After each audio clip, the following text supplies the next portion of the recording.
Hi, I'm Robin. And I'm Chris. Together we're the Gen X couple.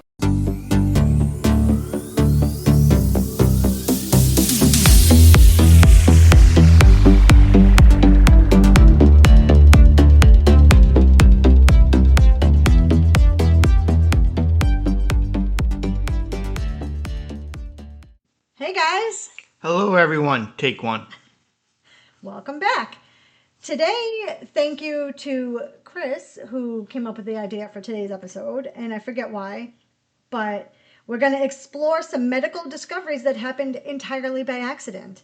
These are stories of mistakes, lucky breaks, and unexpected observations that changed medicine forever, from antibiotics to x-rays and insulin. We're going to take a look at the discoveries that no one planned but changed millions of lives. Yeah, sometimes a simple observation like a strange spot in a petri dish can change the course of medicine.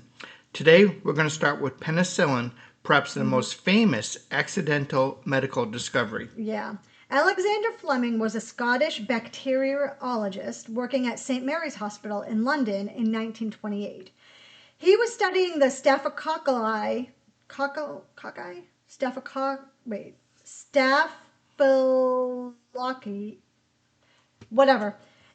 bacteria, which were responsible for common infections in the day.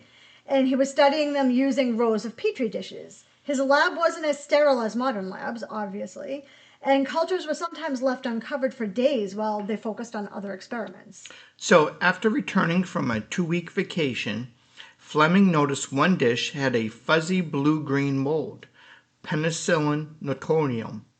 The bacteria surrounding the mold had died, while those farther away were growing normally.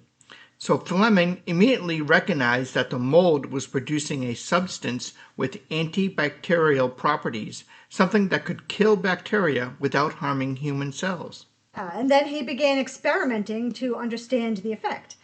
Fleming grew more mold and tried to extract the active compound, which he named penicillin. Early tests showed that it killed harmful bacteria, including those causing scarlet fever and diphtheria. He struggled to purify it, but made it well enough for practical use. So Fleming published his findings in 1929, but his discovery went largely unnoticed for several years.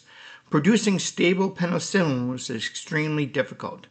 It took the work of a team at the University of Oxford in the late 1930s, led by Howard Florey and Ernest Boris Chain, to redefine Fleming's observations into a usable, mass-produced drug. During World War II, penicillin's importance became pretty clear. It saved thousands of soldiers from infections caused by wounds and surgeries. The Allies produced tons of it using deep tank fermentation methods, which was a technique developed to make industrial quantities. The impact on mortality rates from infected wounds was pretty dramatic. And penicillin also launched the antibiotic era, leading to the discovery of other antibiotics and transforming medicine. Fleming's accidental observation reminded scientists of the power of curiosity, careful observation, and the willingness to investigate the unexpected. A contaminated petri dish literally changed the world. It did. So our next accidental medical discovery is x-rays. And it all began in 1895 in Würzburg, Germany. Wilhelm Röntgen was a physics professor experimenting with cathode ray tubes, trying to understand how electricity behaved in a vacuum. These tubes produced strange glowing effects, and the lab was cluttered with wires, glass tubes, and screens coated in fluorescent materials. So one evening, while testing a cathode ray tube, C-A-T-H-O-D-E, cathode, covered with a black cardboard, Röntgen noticed that a nearby fluorescent screen began glowing. What puzzled him was that nothing should have caused it. The screen wasn't in direct path of the rays. Intrigued, he realized that some invisible rays were passing through the cardboard and exiting the screen, producing light. Yeah, so of course he immediately began experimenting with different objects between the tube and the screen. He used books, metals, and his hands, trying to see how these mysterious rays interacted with matter. When he placed his own hand on the screen, he could see the bones clearly, including an outline of his wedding ring. It was the first ever X-ray image of a human body part. So he spent weeks systematically studying these rays, taking hundreds of images. He even experimented with placing various objects and small animals in the path of the rays, and he was documenting how they absorbed or allowed the rays to pass through.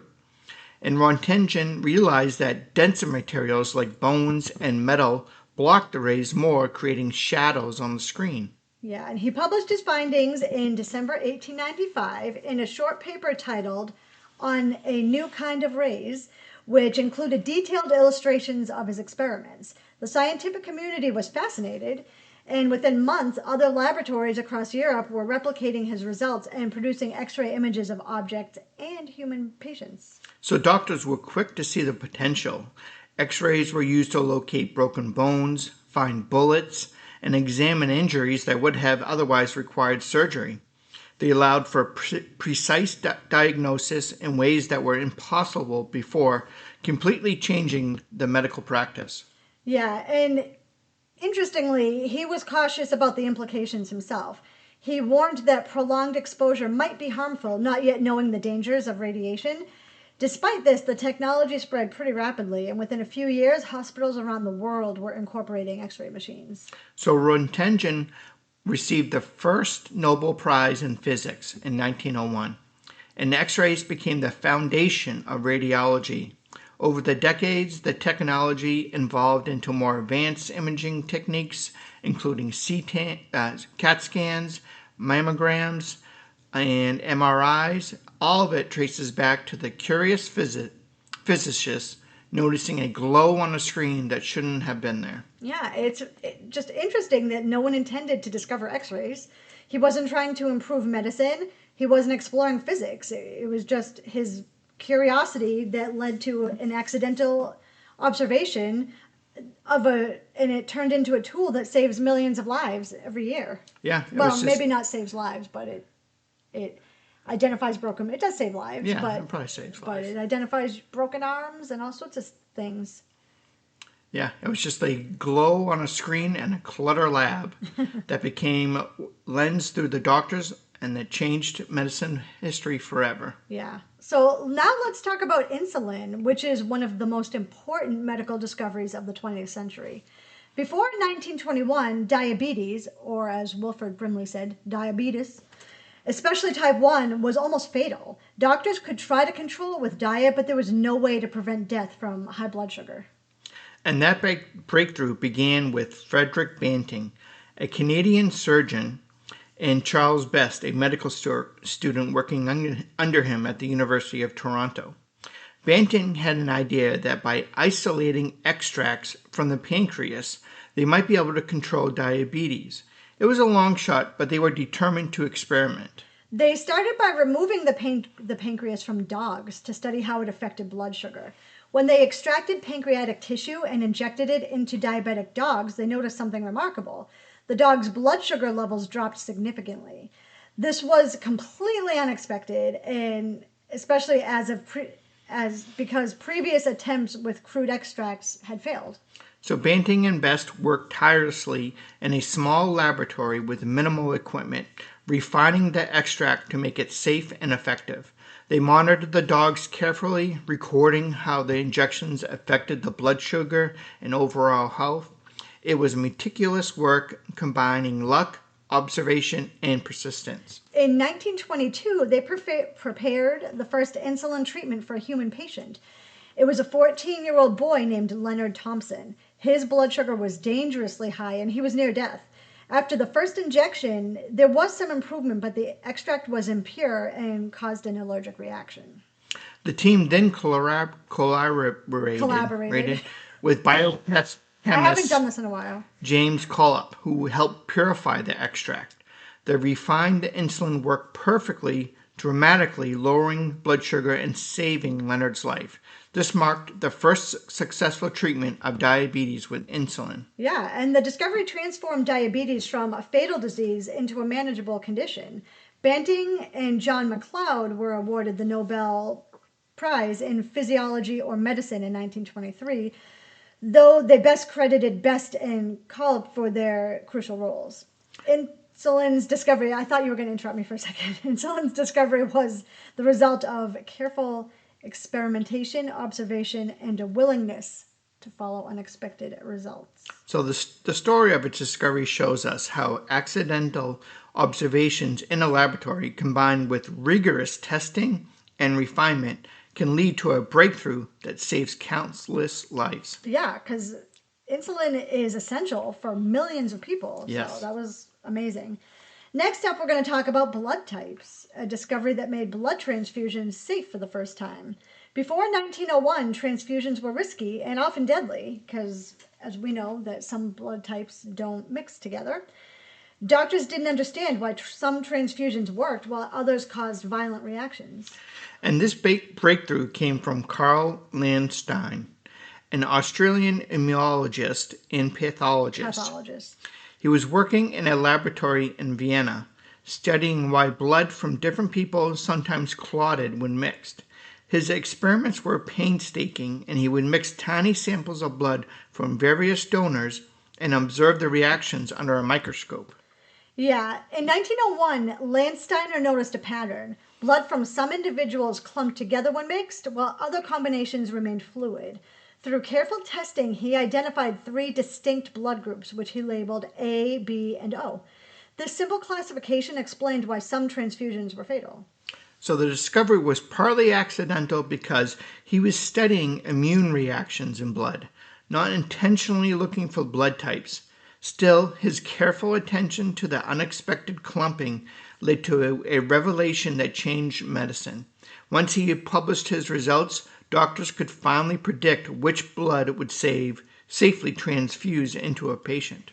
Later, in 1902, Landsteiner and his colleagues discovered the AB blood type, completing the main classification system that we still use today. The knowledge of blood groups made it possible to match donors and recipients reliably. Hospitals quickly adopted the practice, reducing transfusion-related deaths dramatically. And Landstein's work laid the foundation for modern hematology, immunology, and blood banking. During World War I, blood typing saved countless soldiers who needed transfusions for battlefield injuries. It's remarkable that something as simple as observing how blood clumps together on a microscope could set up a monumental impact on medicine. Yeah, and the discovery also inspired further research into antibodies and antigens, giving scientists insight to the immune system. Blood typing became routine in hospitals and clinics worldwide, transforming surgery and emergency medicine. Yeah, and he went on to win the Nobel Prize in Medicine in 1930 for his discovery. Blood transfusions, surgeries, and even organ transplants all relied on his classification system.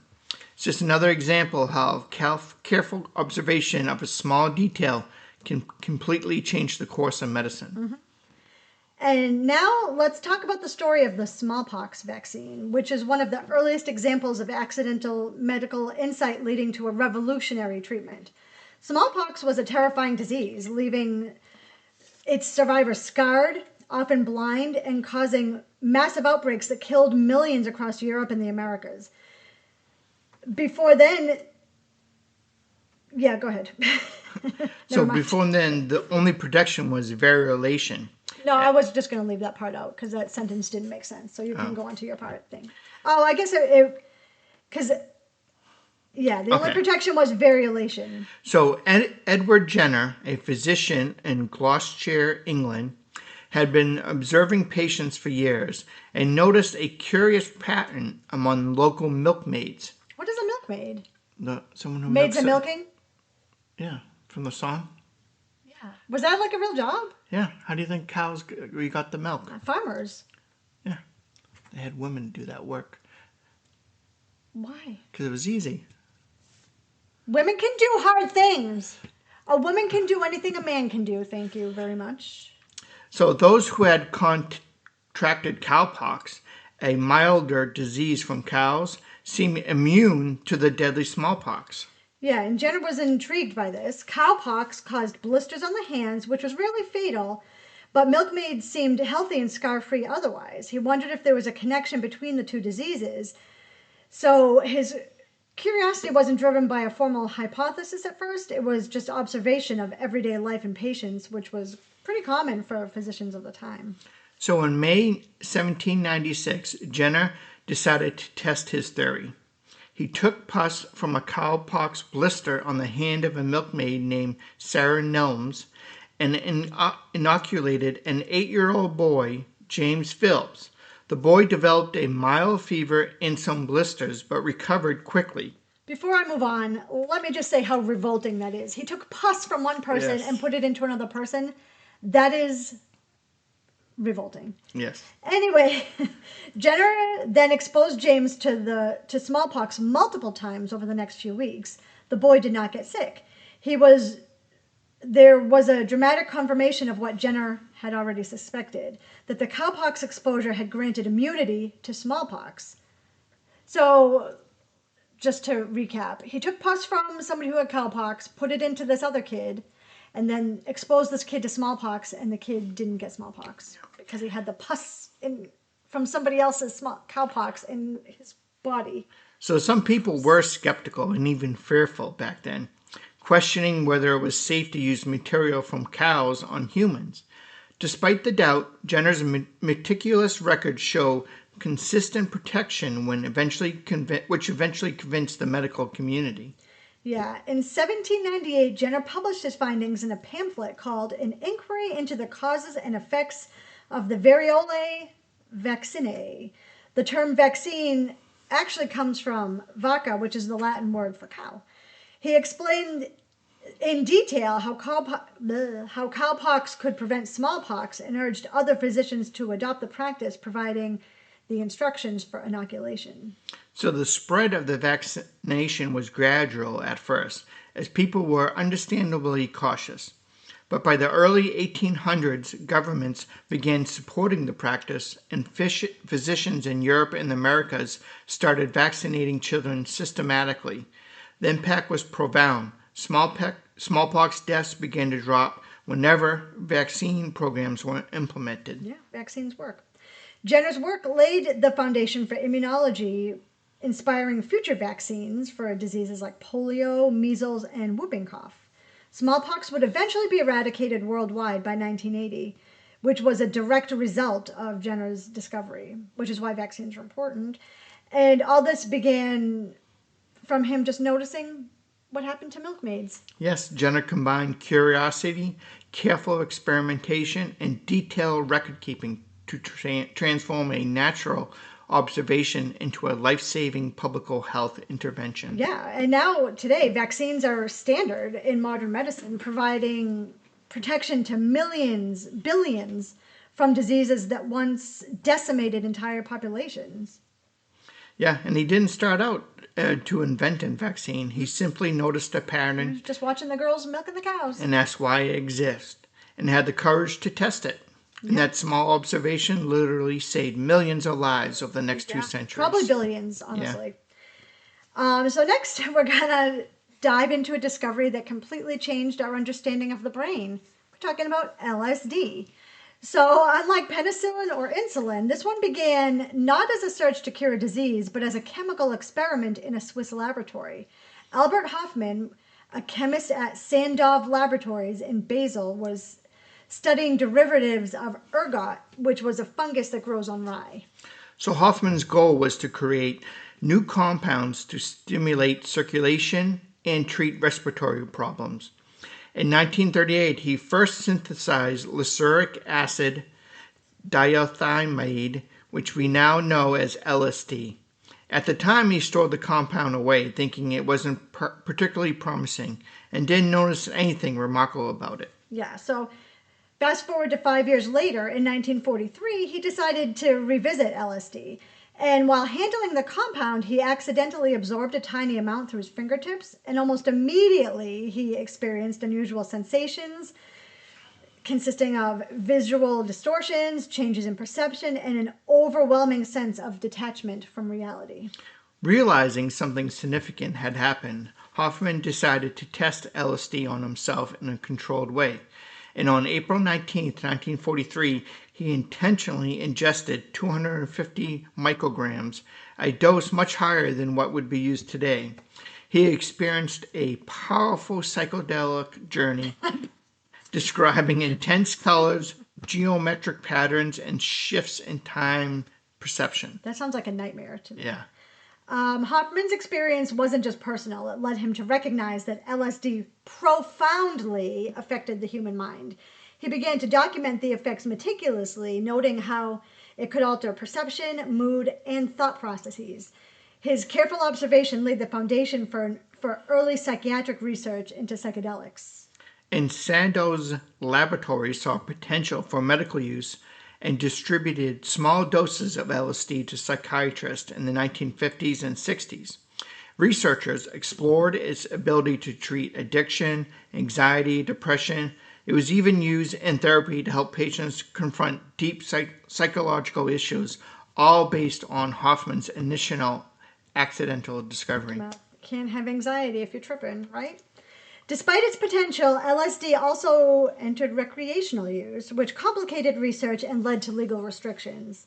But modern science is revisiting Hofmann's work, studying psychedelics for treatment-resistant depression, PTSD, and other conditions. That accidental absorption in the lab decades ago continues to influence medicine today. Didn't they use that for, what was that? Bulger. Yeah, what was that called? MK Ultra. Yeah, thank you. You should talk about that, because I find that fascinating too. Anyway, That'd be a whole nother podcast. We could do a whole podcast about that? On CIA conspiracies. Yeah. Oh, I was going to say, is it even proven that that actually happened? Yeah. Is it? Yes. It definitely happened. It definitely happened. Okay. Whitey Bulger was part of the experiment. Was he, or did he just say he was? No, there's documentation that says... I love Whitey Bulger. I know he was a bad guy, but I love the fact that he was able to, what's the word, elude. He was in hiding for years and years and years. And I'm sorry, but if you're that clever, you deserve to. I'm going to leave it there. So Hofmann lived to be 102, and he reflected on LSD both as a scientific curiosity and a tool to explore consciousness. Yeah, so our final segment is about nitrous oxide, better known as laughing gas, and how it became one of the first anesthetics in modern medicine. Today, we take anesthesia for granted, but before the mid-19th century, surgery was terrifying and extremely painful. Surgeons had to work quickly, and many patients died, not from the operation itself, but from shock or infection. Imagine not being put out for surgery. I know sometimes they would give you like a conk on the head, or they'd like have you bite a stick, or even drink some alcohol. Imagine, I can't. So nitrous oxide was first discovered in 1772 by the English chemist Joseph Priestley, but it wasn't immediately recognized for its anesthetic properties. It wasn't until the early 1800s that Humphry Davy, another English chemist, began experimenting with the gas. Davy inhaled nitrous oxide himself and noticed that it could dull pain, and he produced writing and detailed notes about its effect on the mind and body. Davy even suggested that nitrous oxide could be used during surgical procedures to relieve pain, but no one took him seriously at the time. People mostly saw it as a novelty gas for parties, demonstration, and for laughing gas shows.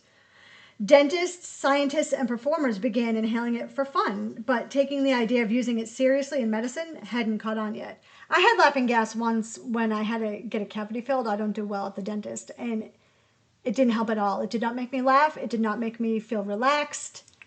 I was still just as stressed out. But you didn't feel any pain? I did, actually, because Novocaine doesn't work on me. Oh. So I did end up feeling pain. I don't know why I have that. My mother had that too. Novocaine doesn't work, which is part of the reason why I don't love the dentist. So it wasn't until the 1840s in the United States that nitrous oxide was first used in a dental procedure. A dentist named Horace Wells observed a demonstration where someone under nitrous oxide didn't feel pain during a tooth extraction. Wells realized this could revolutionize surgery, so he began experimenting on his patients, carefully recording the reactions and the doses required. Yeah, so the early use of nitrous oxide wasn't perfect. Dosages were inconsistent, and some patients, such as myself, still experienced pain, but it was still a huge step forward. Wells' work inspired others to study anesthetics more seriously, eventually leading to the widespread use of ether and chloroform. Nitrous oxide remained popular in dentistry because it was fast-acting, safe in the right doses, and had few side effects. So people were marveled at how a simple gas could create euphoria, distort perception, and in Wells' experiments, block pain. Yeah. Did you talk about that they were having laughing gas parties and like they were public demonstrations? Yep. Which is crazy. The nitrous oxide proved to be one of the chemical agents that could safely block pain during medical procedures, paving the way for modern anesthesia. And like we said, dentists still use it today, and it works for most people. Yep. Not me. And what's remarkable is it just a discovery came from a combination of accident, curiosity, and experimentation. Humphry had no idea his inhalation experiments would influence surgery decades later. Yeah. And Horace Wells' careful observation turned a party gas into a medical lifesaver. And it was a perfect ending to our series of accidental medical discoveries. I like that name, Horace. It's Yeah. very old-timey, but it's like, I don't know, it feels like a powerful name. Like, you know what I mean? I like it. So that's going to wrap up our journey into some of the most remarkable accidental medical discoveries in history. Yeah. What do you guys think? And each one of these has saved or improved millions of lives. Yeah, billions at this point, because some of Yes. these things are old. We heard about the x-rays. Where were we? In Savannah? Yeah, Savannah, the one doctor. Yeah, because one doctor kept x-raying their hands Every day. Every day. He wanted to see what the effects were. Yeah, and it was like the guy we talked about, and I don't Yep. remember his name now, but the person in Savannah, Georgia, ended up getting Dying. cancer and Yeah. dying from taking so many x-rays, because you have to do that in moderation, of course. Yep. But that's going to wrap it up. If I think of it, I'll update social media. Probably not. And wanted to do one just for good measure, because we only did one earlier, and I feel like some things were mispronounced, but you did pretty good. Good job. Thank you. All right. See you later, alligator. In a while, crocodile.